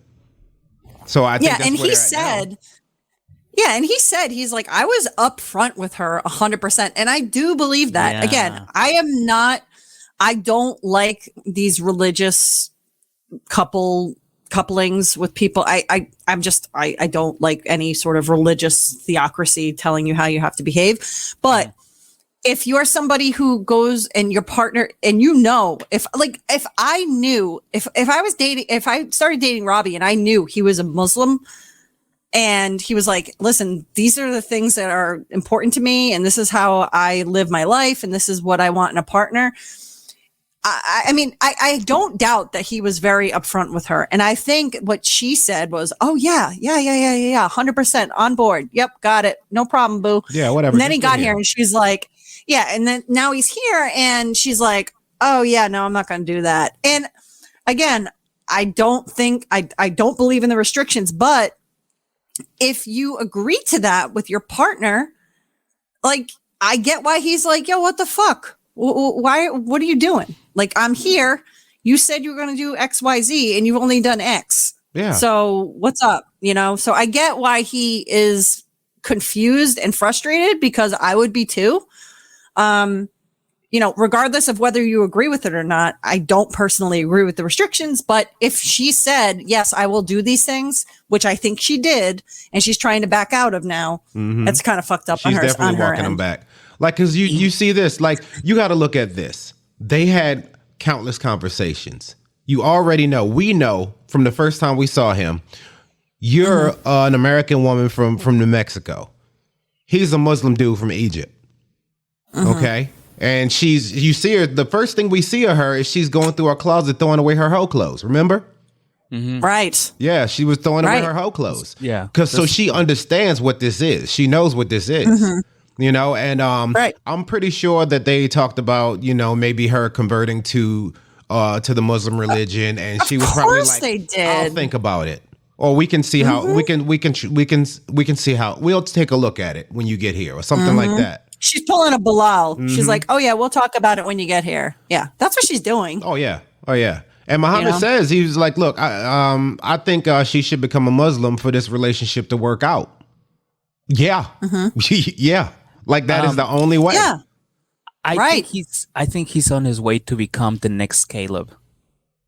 in a way that Yeah. what I mean by that is I know what he you mean. started out as like being a hated cast member, and now we're kind of like, I don't know, he's kind of making sense because he's been like very adamant about what he believes in and what he told her. Right. And she's kind of like, nah, because they were probably on vacation when they were talking. Yeah. And I will go ahead and say it. The first podcast we released that he was featured on, we said we said like in the description it was Mohamed is a man baby. Right? He might not be a man baby. He might just be like asking for a little bit. But maybe he's just asking for the stuff that he thought he was getting. Was promised. Yeah. Yeah. So this bidet, I agree. like, oh no, girl, you said we was gonna have a bidet up in here. I didn't say that. You did. I agree. I mean, as much as it pains me to go back on something, but yeah, like I think that, like you said, I think he's been very upfront with the expectations that he has, and him saying, I will come to America if this is what is going to happen. And she was like, oh yeah, absolutely. And also, I think that this is just going to be a played out plot line because I don't think they have anything else. No, nothing else. And get this, how much do you want to bet? She said, I will make you breakfast in bed every morning. Oh yeah. How much It was do you definitely want to said. bet? Like she said something along Yeah. those lines. Because think about this. Why the fuck would he expect it if she set the expectations like, yo, I'm not becoming a Muslim and I got to go to work in the morning, so I'm not going to be making your damn eggs. You can do that yourself. If that stuff got said before, you wouldn't have Muhammad sitting there like, I thought she was going to make me breakfast in bed, right? Because she told you she wasn't. Yeah. Eve's she's not looking good right now. Yeah. And so later we catch up with her. She's getting ready to go out and meet her girl Tatiana for a few. And Muhammad is on the couch being petty. Okay, he is on the couch being petty. And he's like, Theron isn't here. We can sit on this couch and watch a movie or something. And We can watch Medea Goes Muslim or Medea visits a mosque. What do you want to watch? Want to make popcorn? I disagree. I don't think he was being petty. I disagree because, again, he's a dude from Egypt with no one here. No one. all right, what Zero. I'm saying, okay, maybe petty was the wrong word. Maybe he was being passive aggressive. Yeah. Okay. Yeah, he was. He was being a little passive aggressive because it's like, yo, what the fuck? Like, why not just say that? Like, yo, what the fuck? And he was like, because I mean, he was like, look, why don't we just hang out or something? That's all he wanted. Yeah, like, and I agree. I think he has a right to be upset with this. I'm sorry. This is probably maybe not a popular opinion, but I would be pissed too. If I was in another country and I'm here for a couple weeks and it's like the first day she went to work. I get that she's making money, but it's like now she's like, well, I just need a girls' night. And it's like, yeah, you do, but maybe spend a little more time with the dude that you have to marry in 90 days. And, girls' night kind of takes a fucking back seat for a minute. You know what I'm saying? I don't agree know. with you. And then he asked if she's going to drink. And this 48-year-old woman says out loud, it would be nice to have a glass of wine. Like, Heifer, you are 48 years old. Why not just see? This is what I don't like about people. Just be direct. Yeah. Like, are you going to drink? Probably will. Yeah. Yes, I am. Not even probably. Yes, I am. Yeah. Yeah. You wanna get laid later? Decide maybe I don't want one. But for right now, I'm planning on doing that shit when I get there. Right. Yeah. Right. And then she goes to meet her girl and they sit down and, they start talking about how shit went with the mosque and she's like all of the rules and she's stressed out and y'all was kind of dicks to him back there and, so on and so forth. And it was like, no, we was just asking these questions because we care. And I'm like, y'all just skip through this part. I really didn't want to see this. Yeah. And then she asked what Muhammad thinks about the girls. And like you said, he was offended. I mean, which he should be. Because I really think this was one of those things they did like a Google fucking rabbit hole of like Muslim customs and just threw them They were all trolling in that him. man's face at one time. Yeah. That was 100%. They were just trolling the dude just to get a reaction and see what it was so that they could be like, look at this. I'm an American woman and this is what I do. Do you have a problem with that? Do you have a problem with that? It's like, yeah, obviously he has a fucking problem with it, dummy. Yeah. Like, yeah, duh. Why does this need to be said? Like, and why are you instigating it? I mean, I'm all for people. Listen, I don't think anybody should be told that you have to do behave certain way and do whatever the fuck you want. Okay. Yeah. But don't purposely try to get somebody upset with you because of something that you decide that, like, I know that this is going to piss them off. I'm going to do it. Like, that's just think about the first childish. time you meet, like, so say for instance, you meet your friend's like Muslim boyfriend, and in the first conversation y'all have, we talk about titties, we talk about sex, we talk about virginity, we talk about porn. What? Porn. Exactly. Yeah, exactly. Did they talk about titties or did we talk about titties? I don't even know no more. I mean, Can I? but also, like, I mean, why?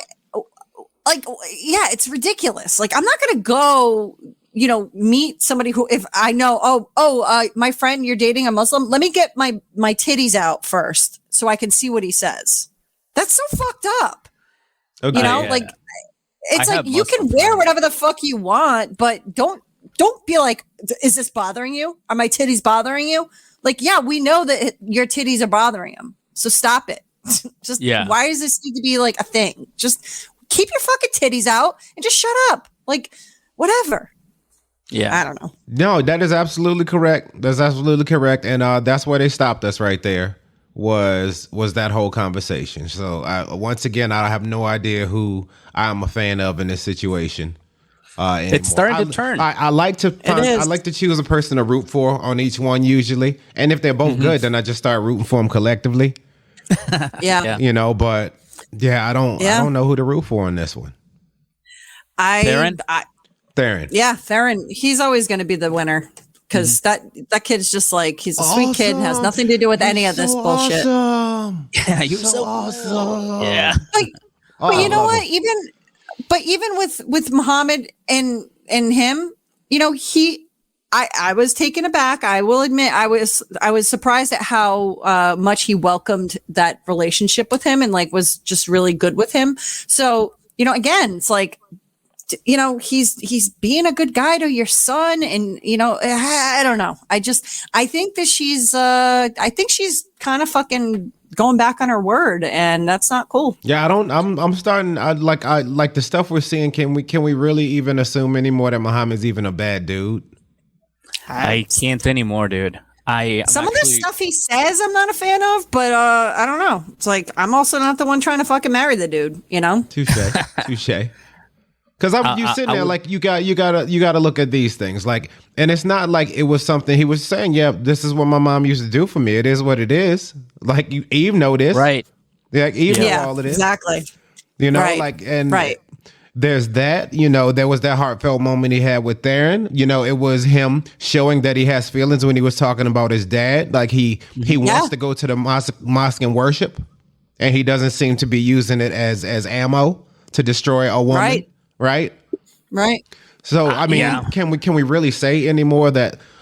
Well, he might be, but can we really realistically say anymore that he was this piece of shit we thought he was like 3-4 episodes ago?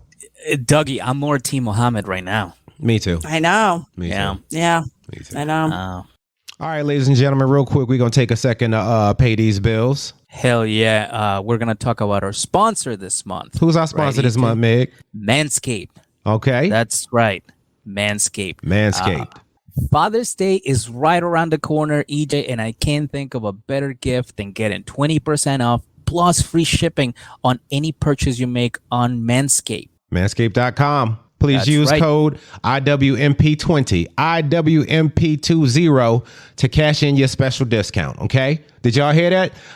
It's manscaped.com/IWMP20 to get your 20% off because daddy needs a smooth pair of balls for Father's Day. We tried out some of these products, and I gotta tell you, the ball deodorant, amazing. Keeps your ball nice and fresh. The underwear keeps them nice and tight. It's a great fucking product, dude. I cannot stretch that enough. It is a great product. I loved it. I know you love it. I know Marie loves it. Yeah. And I know the people that buy it and use code IWMP20 at the end of their purchase will also love it. Yep, that's right. It is. Get you some, fellas, if y'all listening to this, get you some. We do kisses for your foreheads, but Manscaped does kisses for your balls. It makes them nice and pretty, okay? Kisses for your balls. Let's get back to the show. Are you guys all set with this couple? Yep, Yeah, I think we're good. All right, let's move it right along. Let's go from that beautiful moment of, well, there wasn't anything beautiful about it, but from that conversation that she had to a really, really nasty relationship. Of course, I'm talking about Ariella and Bini. And today they're coming here. They're coming to Jersey City, baby. There's an MMA gym that she wanted to check out, and Ariella tells us in a talking head that yes, she supports Biniam's dreams. Yes, she wants him to achieve them, but she's starting to realize, oh no, this is going to require some time, some focus, and it's probably going to take time away from me, and he's probably going to have to fight somebody, so I don't know if MMA is the right career for him. Yes, Ariella, that's usually what happens when you choose to do MMA. Like, let's just say he chose boxing. He would probably have to go into the gym, work out, do the same goddamn thing, and eventually fight somebody. That's what happens when you pick that career. EJ, if you're a comedian, what kind of things should we expect you to do? Yeah, the stuff that leads towards that. I have to go put in the hours. You see what I'm saying? What to do fuck? A show. Here's what I don't get. Like you know, her excuses were she's like, look, you know, it's a 45-minute drive, and she may look into working online, maybe, right, and won't be able to drive them all the time.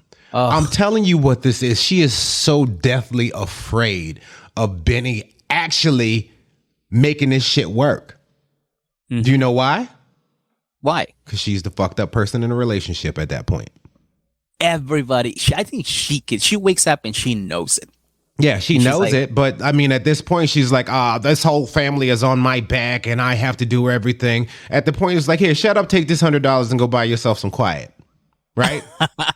Yeah. You know, at the point, because that's what it's about with her. Everything is about money. Like, it's just, you know, even like driving her through the rich part of town. Oh, this is where the rich people live, baby. Like, you know what I mean? That whole stupid thing.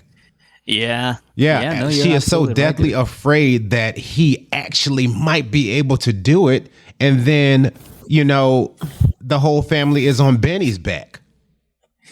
Exactly. She's afraid that she won't be able to say, oh, yeah, this is on my back. You're absolutely right, dude. Mm-hmm.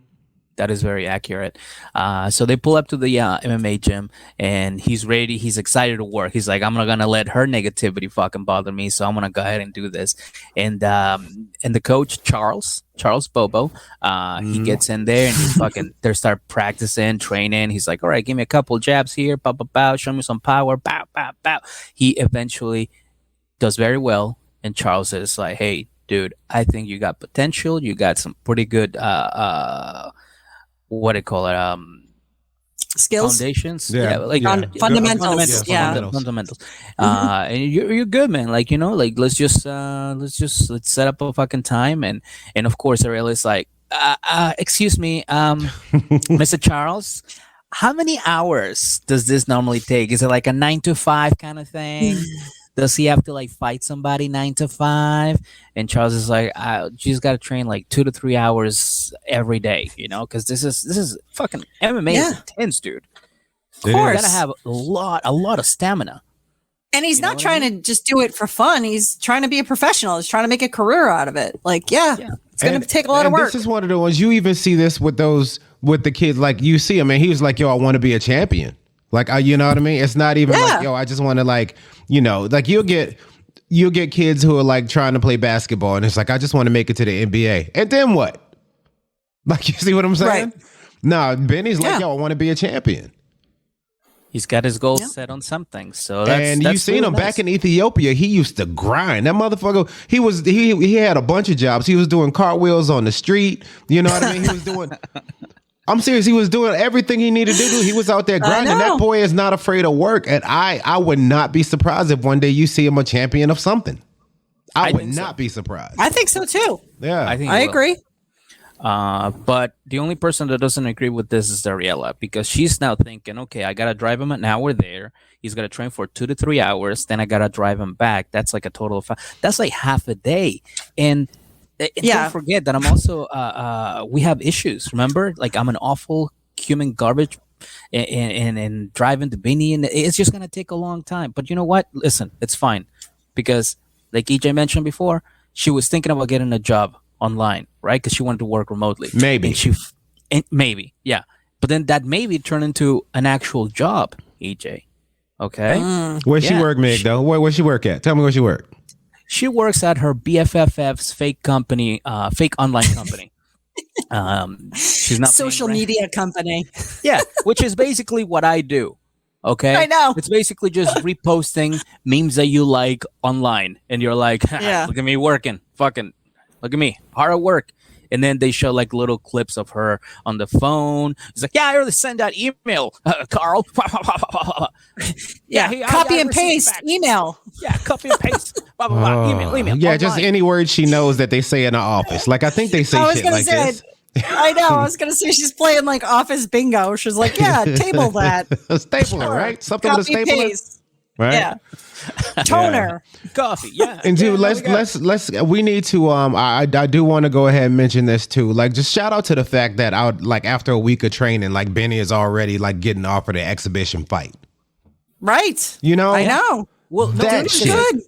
Because like, dude, when he was in Ethiopia, he was working as an MMA fighter as well. Like he was training. The dude's it's good. He is good. And think about how good he is with like none of the training equipment that he has there, right? Like he basically was, you know, like you said, him and his friends, the way that they trained, he was like, yeah, we just kind of did shit in the street and like whatever. I mean, so he got as good as he is with like no equipment that they have. I mean, that's like a full ass gym. They've got the fucking cage. They got all the stuff. And he's like already at that level. Like you said, EJ, I mean, it's like, yeah. So he clearly has talent. He's good. So, you know, it's like, what the fuck have you done, Ariella? Nothing. This is what it is. She's trying to, excuse me, she's trying to hold on to the last little bit of relevance in her head. Okay. This is just in her head. The last little bit of relevance she has. Because right now, you know, you're here, you can't work. You know what I mean? My family takes care of the both of us or all three of us. Right. But at the point that Bini is able to take care of all three of them, Ari is no longer relevant and her arguments no longer apply in her head. Which you see what I'm saying? Because then it's gonna turn to, well, when the fuck are you getting a job? Yeah. What do you do? Oh, it's hard. You know, it's I'm hard. not saying I understand, you know, taking care of children is very difficult and it is a full-time job. I'm not diminishing that, but you know, it's like when you need money, you know, that doesn't pay, unfortunately. So what are you doing to contribute to the you know, financial aspect of this family that you're so fucking hung up on, that you're making it where he has to do all the work? He's doing the work. So he's getting to the point where he's like, yeah, I can make some money. And now she's like, oh no, well, not that. Do something else. Yeah. Fucking asshole. Because like EJ said, like she's afraid that he's gonna become successful at one of the many things he knows how to do. And then of course he is. And then he's gonna have to be like, now you go get a job. But he won't. That's not his nature. If he can take care of the family by himself, he would. Yeah. It's all in her fucking head. It's exactly insecurities, dude. And speaking of, he her can do insecurities, anything. He can. But speaking about her insecurities, she drops him off at the gym again. He's sparring and everything's going well. And she comes back in and she's bringing the kid and she, you know, she walks in head first, thick first, and sees Biniam sparring with a woman. And she goes, "Oh hell no, no, under my watch." Okay, yeah, hey producer, can you take this baby real quick? I gotta go start some shit. And she just walks her way into the gym like, excuse me, can I speak to the manager of this gym? Charles like, I don't need this bullshit. And Benjamin is like, oh fuck. Oh, here we go. But now Melissa and Benjamin were like, we're just, you know, doing what they need to do. They need to practice. And this is they're fighting. Really, and this is really common in like the MMA world. That's how you do it. You do with whoever is like either at the same level as you Right. or somebody a little bit better than you. And it doesn't matter if it's a man or a woman, because MMA is just basically open to everybody. Yep, equal fights, So- equal rights. That's what it was. Goddamn right. Yeah. And but Ariella thinks she's super tough, so she gets all 5 feet of her in front of Melissa, and she's like, "Yo, what's your name?" She's like, "Melissa." She goes, "Yeah, what's your name?" She's like, I just told you it's Melissa." She's like, "Are you done?" Yeah. Oh yeah, Melissa. Why This did is what you Ari do? walk up like this girl wouldn't beat her ass? She was just choking Oh my out God. your husband. You know what I'm saying? Dude. What makes you I know. think she won't beat your ass? I wouldn't fucking go up to that girl. I'd be like, Why do you that's think cool. she would guys not can punch wrestle." you in your face and make that lip Botox fly out of your nose? Like, you get what I'm saying? What makes you think? You know what I mean? She ain't got no wine to throw at your face. She got knees and elbows and shit. That would hurt worse. Oh, I She's would take very- the wine any day. I know. I would take a wine bottle to my head versus that. I mean, fuck. Like, she's like full on ready to fight. She's got her fucking mouth guard in. You think she's afraid of what you're gonna do? Come on, girl. She's gonna fuck you up. And she's like, "Why you have full face of makeup?" She's like, "Cause bitch, I'm on TV. That's why." Dude, they were sparring. Like, you got to think about it. Charles was right there. He was right Yeah. there. Like, it was, they were training. It was sparring. It's not like they were shooting a porno. It's not like they were spooning on the know. mat. Like, they just laying there, like, sleep. Like, no. Yeah. Fuck Ari, dude. Fuck Ari. Yeah, no, Ariel is absolutely fucking on the wrong on this one, and of course she gets on everybody's face. She's like, "What about you, Charles? Why would you allow this?" And he's like, "Listen, your bullshit doesn't need to be here. Yeah, you need to take this somewhere else. You need to get the fuck. Whatever happens in your house, don't bring it in here. Yeah. Get the fuck out of here." Because I'm really close to letting Melissa paraphrase. punch you in the face, bro. Leave. Yeah. Yeah, with her eyelashes and everything and makeup. I on. know. And Bini, of course, is like, dude, you're fucking like, what are you doing? Like, we're Right. we're working. Like, it's like if I go to an office, or like if I went to your online job and you were talking to a guy and I get on that guy's face and go, "Hey, why are you calling my wife?" That's what you Right. do is just work. All right. He's Who working. cares? This They're is what happened. fighting. They weren't like you said. They weren't fucking. They're fighting. They're doing their shit. You could see it. I mean, it's like, what are you afraid of? Like, really? She's so insecure. Oh Look, my at god. At this point, after watching this, like, and after talking about it with y'all, I changed my stance on Ari. Changed my stance Give yourself on a Ari. horn. Give yourself a horn. No, I'll give myself a horn, but I'm changing my stance from I hate her even. I feel bad for her. Like, I sincerely feel for her. Like, there's something really, really fucked inside of her that needs fixing. Yeah. You know what I'm saying? Like, that's where I'm at with her at this point. I hated her up until, like, I'm just sitting there, and even that part, like, I don't know if you got to it yet. I'm sorry if you weren't. But when they were sitting there talking, and he was trying to say stuff, and she kept cutting him off. You see what I'm saying? That happens when you don't want to hear the truth about yourself. That happens when you know something's about to come out and you were like, that's really gonna hurt. Let me not let that shit get out. Right? Yeah. Let me dive on his mouth before those words come out. I feel bad for her. Yeah. She definitely, she pulled a Memphis.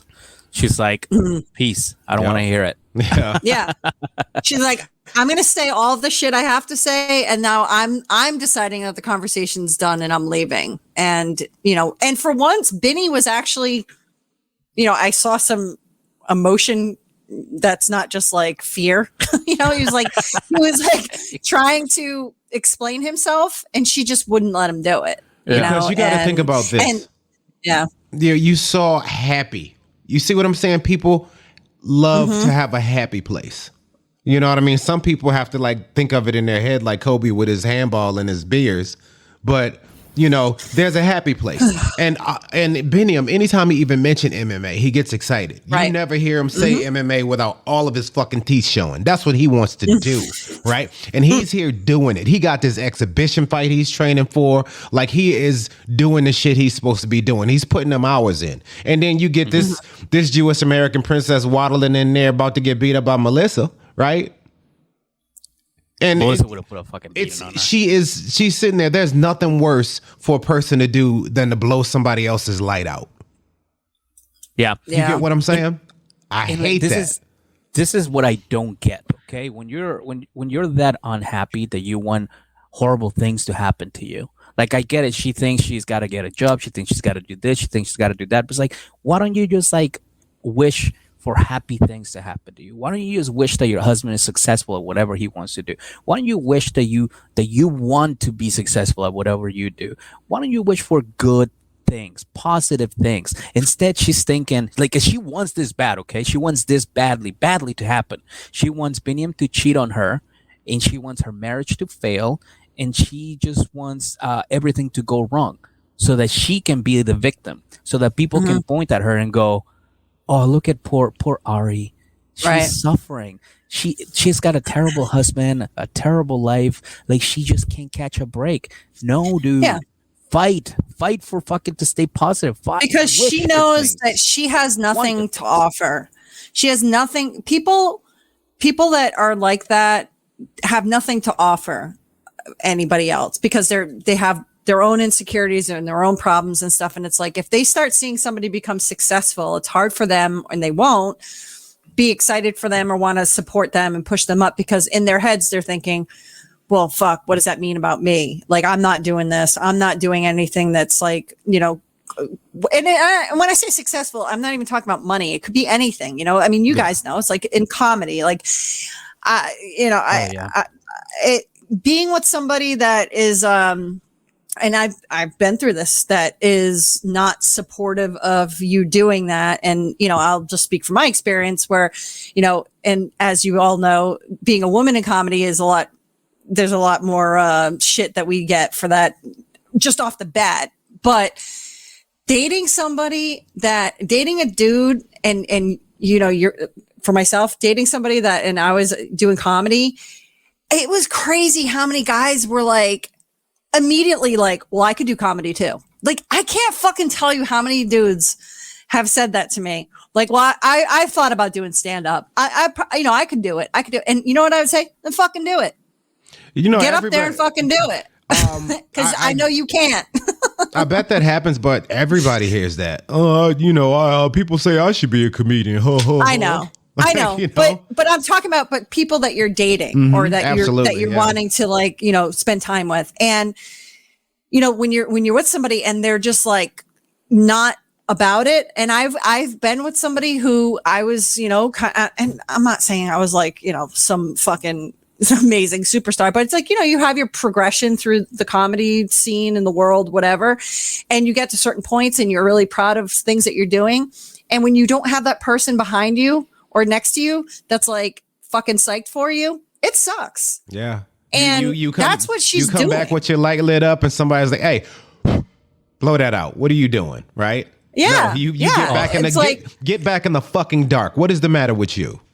Dude, right. And it's not about being like bragging and being like, oh, look at what I'm doing. But it's like, no, I want to share this with you. Like, I've had a few moments that's happened where I had big moments and the person I was with was not there and they didn't want to be there. And for reasons that were like fucking bullshit. It was just like, oh, I can't because I have, you know, whatever.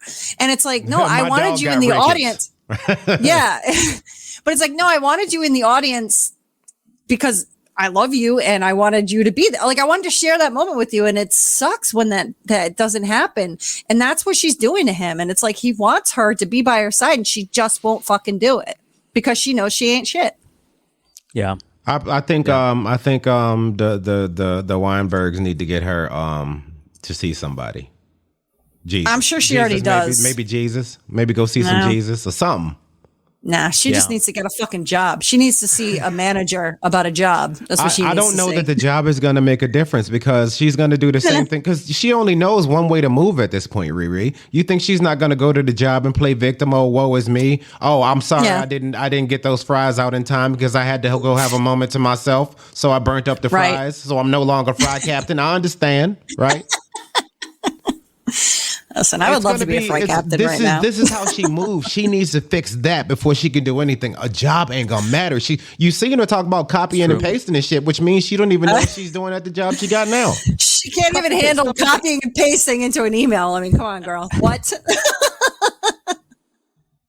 Yeah. But, oh God.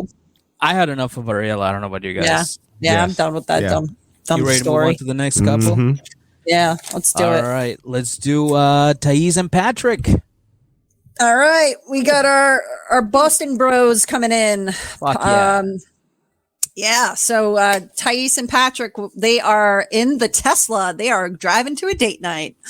And they're talking about what's happening. And, Patrick is like, yeah, this is a good date night. John has been kind of keeping to himself. He's kind of staying away from Thais. So there's a little bit of peace in the house. It's not great, but, a little peaceful. And Thais, she's kind of into it and stuff. So they're driving and Patrick's like, oh, hey, remember that time that I told you about, we're going to move to Dallas? We're going to move to Dallas. And, she's like, oh, okay. Is John coming? And he's like, yeah, of course he's coming. Why wouldn't he come? He's part of my family. We're doing a family move. And, Thais being Thais immediately starts pouting and bitching and saying, well, why does he have to come? And it's like, girl, he's explained this to you 5 times. Mm-hmm. John ain't going anywhere. John is going wherever the fuck Patrick's going. He explained it both in Portuguese and English. So exactly, you wouldn't miss exactly. a single thing. Exactly. Yeah, she was looking for loopholes. Like, look, do John got anybody else he can stay with? Anybody else? And Patrick's like, no, he doesn't know anyone in Dallas. He's staying with us. He's family. Right? Exactly. Yeah. Exactly. And shout out to Patrick for putting his foot down with that, because I really was like thinking that dude was going to waffle and be like, well, maybe, he can go someplace else. But he's like, no, fuck that. He's my brother. He's important to me. He's helped me through a lot of shit. We've had a fucked up childhood. And he is coming with me. We are a package deal. So Thais needs to get that through her fucking thick Brazilian skull that's just going to happen. Yeah, Patrick, he said in the one thing, like in the talking head, like during that part, he was like, yo, I've been alone like that before. It's not fun. Mm-hmm. It's not good. Mm-hmm. It's not something I ever want from my brother. So, nah, it's not happening. Exactly. And who is the person that came and helped him when he was alone and in that spot? John. His brother, John. So John shows up, Patrick's showing up for John. So she can just stuff it with that fucking argument. She just doesn't get the concept of family. I mean, you're talking to a 23-year-old girl who literally left Brazil and didn't tell her dad what she was going to do once her trip was over. Like her daddy don't know she live here. No, he doesn't. So she's moving to different cities already, and he doesn't know she's fucking in like here. she'd have came to America and moved twice. I know. Yeah. So that should give you like a little hint of how much family means to her. Yeah. Okay, so when it comes to John and Patrick being together all the time, because he's like, dude, I need him for fucking moral support, because I don't know anybody, he doesn't know anybody, we just got to stick together. She doesn't get it. She doesn't understand family. Exactly. And let's be honest. Do you think that John on his own would do well? No. Mm-mm. John on his own in fucking Dallas would not do well by himself. And I don't mean that, and I don't mean that disrespectfully, but like the dude clearly needs his brother. All right. So it's like, girl, get off this fucking train. It's not happening. Just stop it. He's coming with you. So just figure it out. I think they both need each other. Be honest with you. They do 100%. Yeah. And I don't think Patrick's ready to give that up. And you know what? Okay, good for you, man. Like I give him credit that he's just like, yeah, I'm not about to drop my brother like he's a fucking dead weight because you're here. Like I love that you're here, but he's part of this. So like, get your shit together and, get along, or at least be civil to each other. Like he's not asking for them to like, have this like kumbaya moment. He's just like, can we all just fucking live in the house and be fine? So so that's where they're at. So they go on their date night, and Patrick introduces her to the exotic cuisine of mac and cheese, which she had never had. And so he explains to her that it's, pasta with cheese, whatever, and she enjoys it. So I was like, okay, so she had her little moment of Americana with the mac and cheese, which I will say it looks pretty good and made me miss mac and cheese. You can't But, eat? Oh, because it's vegan. They ain't got Cheese. vegan mac Yeah. and cheese? What do they No, use they instead of do. cheese? No, there's vegan mac and cheese. I mean, you can make vegan cheese and it's good. It's just that looked really good on TV. Marie's it like, was. it's just not real cheese. We got you. No, I'm just kidding. What do I you know, miss the I know. most? Like, I'm sorry, we're veering off here it's for a fine. second. What do you miss most? I mean, I don't know. I guess probably cheese. I was never like, oh yeah, fucking steaks and like the chicken was like whatever. I mean, most meat stuff I don't care at all, and I don't miss it. And it really fucking grosses me out to think about it. But A good steak, though, I gotta say, Marie, I spend like a good amount of money on steak. Jen and I went dead to it, flesh. and my goodness, it was fucking amazing. We had leftovers. We gave them to our dogs. The dogs ate them, and I until this day they have not been tempted to eat anything outside of this house. If they see chicken bones or whatever, they smell them and they go, "Fuck that! It's not steak," and they move on with their life.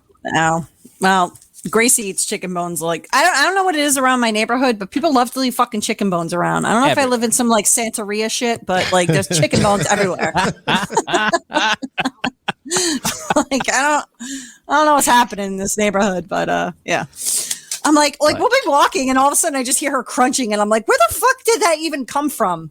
Like I don't know. But But sorry, I didn't mean to fucking No, I told you I got us off the road. I'm sorry. I had to pull over. That's all right. I had to pull But yeah, over. if I was going to say anything, let's go. it would be cheese. So that's that. And then we find out that like Patrick's he's moving and shaking. He sold his house. He's sold his house, and they're moving to fucking Dallas. Like this is not a drill. They are doing it. Where I was like, at first I was a little confused because I thought he was just kind of speculating about it happening. And then next thing we know that they're in the house and they're moving. And she comes in with like 87,000 wire hangers. And I was like, Patrick, bro, like what with the wire hangers? But anyway, like that's like a bachelor, that's definitely a bachelor pad thing with the wire hangers. So she's like, oh, we're going to be moving. Okay, great. Whatever. So they get to, John's like, hey man, I'll see you at the new house in Dallas. Meet you up there. So they get to the house and the house looks fucking dope. I mean, it looks like it's this like crazy, modern contemporary house that's 2 stories, got a fucking balcony. It's all lit up on the outside. I mean, it looked cool as hell. Walked in. I mean, it's a very nice house. Clearly that house was a lot of money. Okay. So they walk in and John's already there and he's like chilling out in the living room. He's got the couch set up and there's a big coffee table. And she's like, what the fuck is that? That's not staying. And Patrick's like, I don't know, whatever. Like, it's just a table. Like, it can go at some point, but for now it's fine. And she's already got her fucking stink face on immediately. Yeah. She's got the face like she just stepped in dog shit, and she's like looking around. And so he's showing her the house and they go upstairs and she sees some other furniture upstairs and it's ugly, but Patrick's like, yeah, this is going to be John's area. Like this is going to be where he lives. And she's like, no, she's immediately like poo-pooing on all that. And Patrick's like, you could tell he's just getting kind of irritated with her. He's like, I mean, what's the big deal? We're going to be downstairs. Like he's going to be up here. You're not even going to fucking see it. And she's like, well, this is our house. And he's like, yeah. And he lives here. So this is his house too. This is also his house. Exactly. Yeah. So she's trying so hard to get this, like, she's trying to get her move in. And then she says, well, and you already sold the other house? And he's like, yeah. How the fuck do you think we're here? Like, I sold it. And she's saying how she's upset that he didn't even ask her about buying this and she wasn't included and all of the stuff. And it's like, okay, maybe on some level, but also it sounds like this has probably been in the works for a while.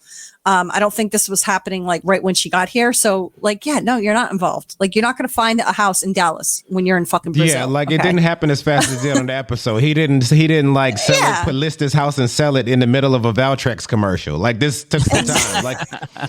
like this. Speaking of Valtrex, John. Oh god. Oh boy, John. Yeah, what the fuck? I was John? like, did he get punched or is that a cold sore? So maybe he got punched. Whatever. Hey, you know what? It happens. It happens. Maybe he got friendly with some of the locals. Maybe. Listen, Yeah, I mean, got lucky. 95%, Kind of. 95% of the population has some form of herpes one way or the other in their body. So it's fine. John, you're fine. Yeah, shout out to John and his herpes. All right, there we You're go. Gucci, baby. You're Gucci. Yeah. Still love you. So they're in there, and so now they're back downstairs and they're talking, and she's like, I don't know, this looks small. I think it's smaller than your other house. And he's like, bitch, what? There's a whole nother floor. Right. He says, and John's like, there's 2 floors. What are you talking about? And Patrick says, yeah, he's like, this is bigger than my other house. There's more square footage. Like, I don't get, well, it looks smaller. Look at your living room. Your other living room is bigger. I'm like, do you not understand how space works? Like, there's more space. There's more rooms. It's 4 bedrooms, 2 baths. I mean, dude has a fucking baller house. Okay. And now, Nice and this fucking is the house. part I give Patrick a lot of respect. He says in his little talking head, he's like, listen, she's going to start bitching about this stuff. That's not flying. And I have 0 patience for it. And he had 0 fucking patience for it, as he should. I mean, can you imagine being that arrogant to walk into a brand new house? And John makes a comment, or maybe it was Patrick, was like, what about your house in fucking wherever she was from in Brazil? He's like, are you serious right now? Like, really? You're gonna bitch about a brand new beautiful house because you think Dude, it is mind blowing because, okay, you take Jibri, for example. He takes Miona to his parents' house. You take somebody like Colt. He took Larissa to Debbie's house. Right. Okay. Bilal, he took Shaeeda to the trap house on her first day. Paul, he brought Karini to his mom's house and then eventually bought a trailer. Shed. A shed. Not even a trailer. It was a, it was a shed. 1-bedroom shed. And they live there, okay? Right. For somebody to bring you into a house that is almost $1 million. oh my God. I know. Dude. I know. Get the fuck out of here. Sorry, I Seriously. have to say that, He but- should have fucking kicked her right out that night. Been like, you, all right. you can go on back to Brazil, homie. Yeah. See if you can Good thing you fucking didn't find tell this your house daddy in you moved Brazil. because you can go on back. He won't even know. Honestly. Can't call I you back, know. give him the good news. I couldn't believe the fucking cojones on this girl for doing that. I just really was shocked. And then, so Patrick's like, okay, fuck this. And he says, he's like, I grew up in a trailer park with 6 people. We all had to share bedrooms and all of, it was not great. And he had a terrible fucking childhood. He's like, so yeah, I'm fucking insulted that she's complaining about an almost $1 million house. Okay. Hashtag be grateful. Hashtag be grateful. Right. So, I mean, that is a true be grateful moment because she is a complete brat. She's acting like a little spoiled brat. And I'm not here for it. Nobody's here for it. Nobody is. And she's just gonna keep blaming John for shit. And John's not gonna have it. So so they go and they just start kind of unpacking in the kitchen, and she's like just being a pouty little girl, putting plates away, like ugh. And I'm looking at that kitchen, I'm like, are you fucking kidding me, dude? That kitchen had like 30 cabinets. Yeah, I have that like kitchen 6. was mean. Right. It's got this gorgeous fucking open, the island. I mean, it's like, oh my God. Ugh, I couldn't deal with her. But so that's what's going on with those 2. She's a size queen. Damn. Yep, there we go. All right. So is that it? Is that all you guys got for this? I got nothing. think that's else. all I got for them. Shout out to my boys Patrick and John. Patrick. Shout out to y'all. Yes. Yep. solid Y'all have been the representation same from Boston. motherfuckers this whole time. Y'all not getting caught up in the bullshit. You know, and shout out to you, Patrick, at the end. You was like, look, you ain't finna destroy what I done built here. So Exactly. either get down or lay down, boo-boo. I'll buy you a ticket back uh, right now. He doesn't change his core beliefs, you know. Yeah. Like he's not bending over for this girl. You He's- don't find No. people that are like I that love no that. more. So shout out to Patrick. I know. I love that he's not dumping his brother on the fucking street and being like, "See ya." I give him a lot of respect for this. So yeah, Hell good for yeah. him. Hold on. All right. Hell yeah. Now we can move on. Let's do it, baby. Let's go with the last couple of the night or the day, whichever time you're listening. Jibri and Miona. Let's talk about Jibri and Miona. They are headed to Chicago, ladies and gentlemen. Hell yeah. You know, they packing up, taking the cowboy boots and etc. And they road trip and they driving down there because it's cheaper. Okay. And Half tank of gas. half take of gas just to get me almost there. Like, wait, what? Like, yeah, it'll get me almost there. All right, whatever. You know, but she says, like, look, she don't want shit with David to be messy. And you know, Jibri's like, just give a man a chance. Just give him a chance. That's it. You know, and we found out how Jibri and David ended up being friends because Jibri was clowning his accent and David stomped him into a coma. A 3-day fucking coma. That dude put him in a 3-day coma. I mean, Yeah. what? Holy shit. Look, I Yeah. would have like not told that whole story like that. It's like we had an altercation and we were friends after that. It's like, no, he put me in a coma for 3 days. Damn, dude. Crazy. Yeah. I can't believe they're best friends after that. Can you imagine? Oh my Like, god. no, fuck you, dude. I was in the hospital because you. Fuck you, dude. I will fight you every day I see you until we get this shit hashed out. You need to be in a coma for 4 days, and I will not be happy with anything less. But EJ, Right? wouldn't you think, as a guy, wouldn't you think that dating his sister is kind of like, okay, now we're even? No, Because like he's dating the sister, but then he like beat the shit out of me. no. You don't think that's? I think they're kind of level each other out, and that's why they were able to. So you look think past it that, and that go, was one of their things? Dude, a coma is leveling that? No. That cements a friendship. If you make a friendship out of that, that cements a friendship right there. That's a good foundation. It's like what's the movie? Royal Tenenbaums. Tenenbaums?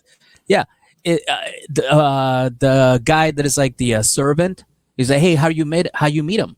It's like, oh, he stabbed me a couple of times. I had a bounty on my head. He stabbed me a couple of times, tried to kill me, and now we're friends. And now he's like works with me. Man. So it's like that cements a friendship right there. Then again, that was a movie.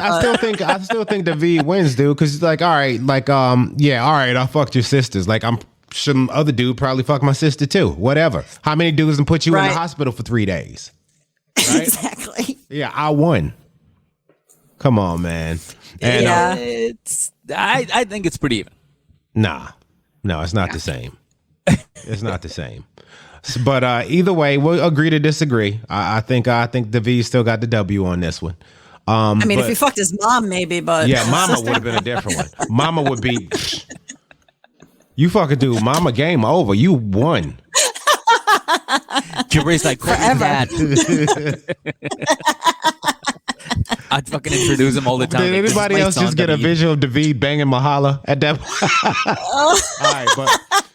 All right, but sorry. anyway, so later they finally make it to Chicago. They make it to Chi-Town, right? And they head to meet David. He has a trucking company he owns and operates. Shout out to David, right? making that money. Yeah, he's out there doing his thing.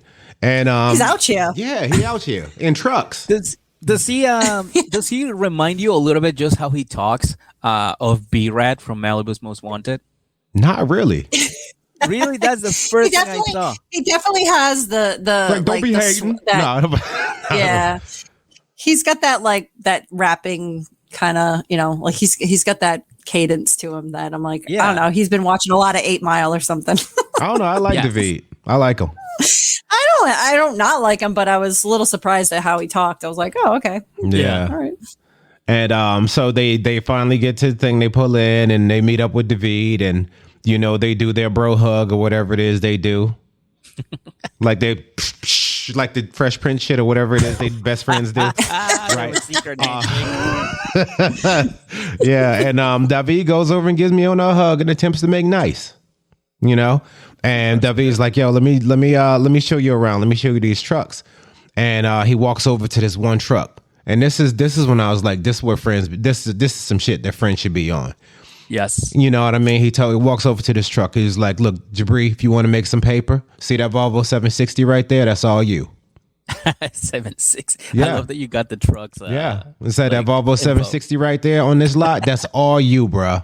And Jibri has a CDL license, which if you don't know what that is, that's commercial driver license. You got to have one of those drive big trucks.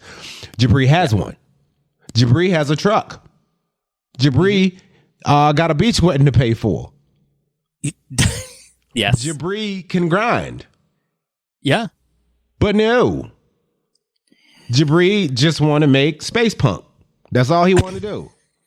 Space punk. Yep. You know what I'm saying? I bet if Miona was engaged to V, she'd get her beach wedding. Of course. With the quickness. With the fucking quickness. Yeah. Yeah. And you know, not for nothing, like I do agree with him. Like if you're gonna be out here anyway working with this producer, make you some bread. Dude, you know, yes. I'm sure that big ass truck has more than one seat if Miona wants to go. Mm-hmm. You know, and if she goes and gets her CDL too, they could split the time in half that they're spending on the road, right? Like nobody could stop them, bro. They could be an unstoppable team. The trucker fashionistas or whatever they call themselves. I don't know. They'll put a denim truck, like all the interior will be denim. They'll be matching every week. A tractor trailer with a cowboy hat on.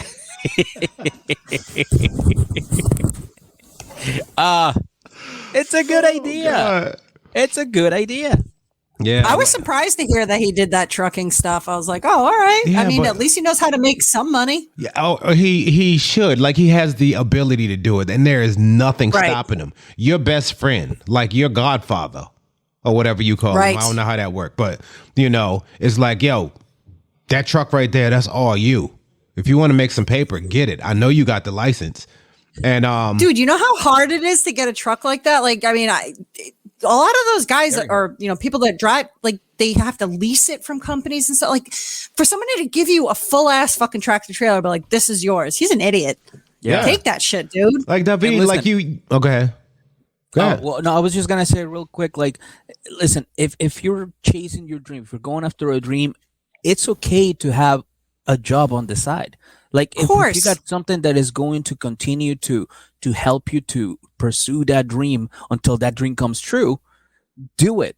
Okay, you have the opportunity of a lifetime right here. You can make really good money. And like you guys said, you got a free truck, you got a friend working with you who's definitely gonna try to help you out. Dude, I mean, why are shit. you so interested in making music? Dude, it's a dream, okay? You need fuel to get to that dream. So work your ass off. Literal And gas, also- fuel. Yeah, I didn't think about that. I didn't even mean to make that point. But you need that job. You need that paper. You need to eat, and you have a very expensive taste, and your wife does, or future wife does too. So, dude, do what you have to do, and also chase your dream. I mean, we're doing it right now. We all have jobs. Yeah. We're still doing the podcast. We're still doing comedy. So we are doing that. Okay, there's nothing wrong with that, Jibri. Yeah. You can do it too. Yep, dude. If I had a CDL and that truck David was offering him, you see my fucking fuzzy dice in the background or something. I'd be out there. You know what I'm saying? Your rabbit feet. Yeah, A little dream catcher in there too. Oh God, with the roach clips. yeah.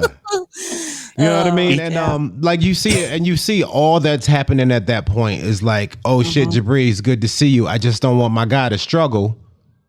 Here's how you can come up while you out here. And you know, then you know what Jibri says to David?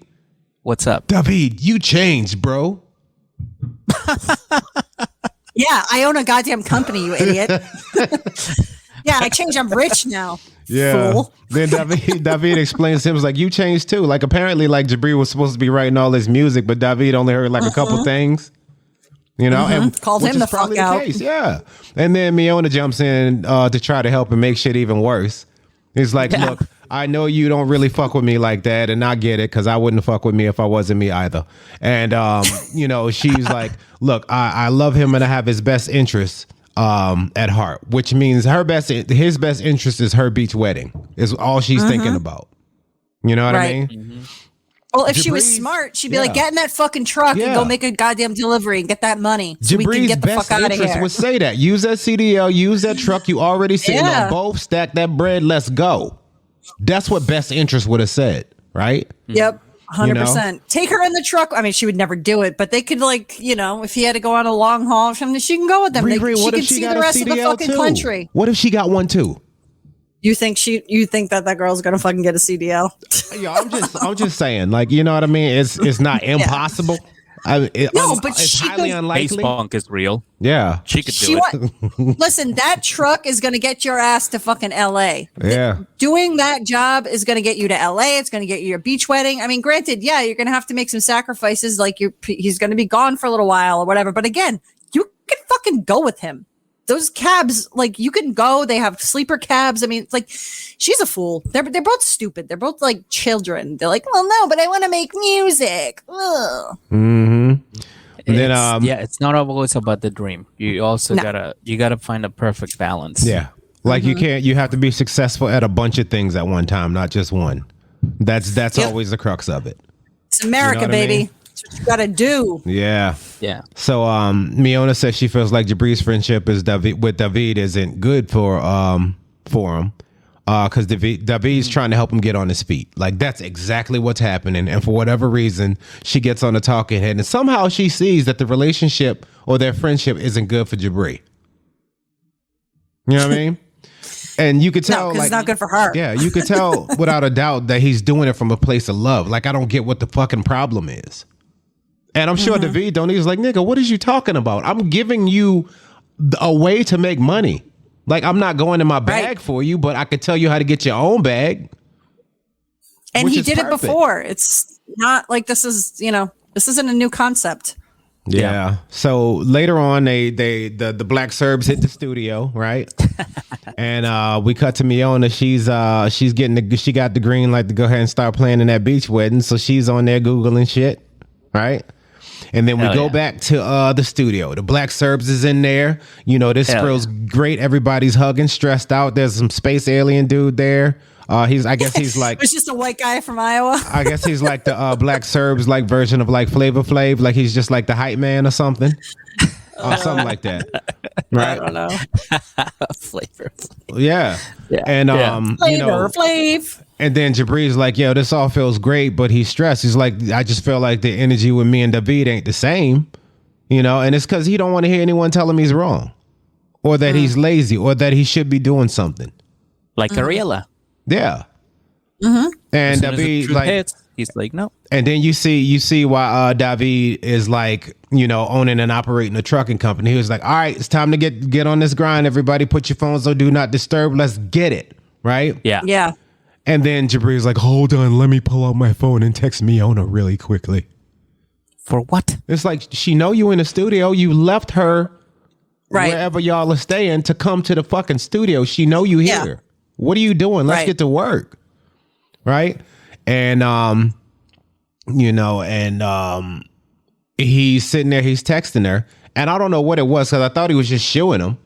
But when he went to shoe him, he kind of smacked at him. Yeah. Dude. He Shaeeda'd him. Yeah, it was one of those, and I guess David didn't like that. But it was a little bit. And they ended up scrapping, which we saw that one coming. They ended up scrapping. It wasn't exciting as the Kevin and Curtis fight, but I mean, no, that was a good one. No, yeah, that was a. Also, why would you want to get into another goddamn fight with David after he put you in a fucking coma for 3 days? Yeah, did you not learn? He doesn't. What? He's not very bright.